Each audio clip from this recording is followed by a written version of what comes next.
Hi, Guna insurance. நான் குணா பேசுகிறேன்.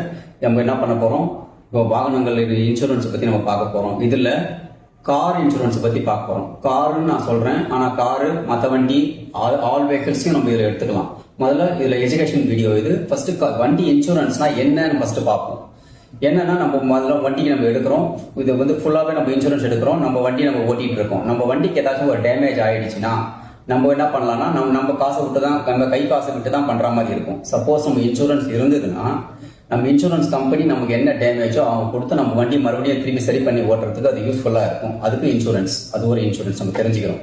அது இல்லாமல் நம்ம வண்டி டேமேஜ் மட்டும் இல்லாமல் நம்ம வண்டியால் மற்றவங்களுக்கு ஏதாச்சும் பிரச்சனை ஆயிடுச்சுன்னா, மூணாவது ஆள் தேர்ட் பார்ட்டிக்கு, அப்போ அந்த டேமேஜுக்கும் அவங்களுக்கு ஆகிற செலவுக்கும் நம்ம இன்சூரன்ஸ் பண்ணிடுறோம்னா இன்சூரன்ஸ் கம்பெனி அவங்க பே பண்ணிடுவாங்க. அதுக்கும் இன்சூரன்ஸ் தேவை. ஒரு பல ஆயிரம் பேர்கிட்ட வாங்கி இன்சூரன்ஸ் அமௌண்ட் பிரீமியமா வாங்கி சில ஆயிரம் பேருக்கு கம்பெனி இன்சூரன்ஸ் கம்பெனி வந்து இன்சூரன்ஸ் அமௌண்ட் கொடுக்குது. இதுதான் சிம்பிளா பாத்தீங்கன்னா இதுதான் இன்சூரன்ஸ். இது கார் இன்சூரன்ஸ் இருந்தாலும் சரி, மற்ற இன்சூரன்ஸ் இருந்தாலும் சரி. அடுத்த வீடியோல நம்ம என்ன டைப் ஆஃப் இன்சூரன்ஸ் என்னென்ன இருக்குதுன்றதை பார்க்கலாம். Thank you, bye bye.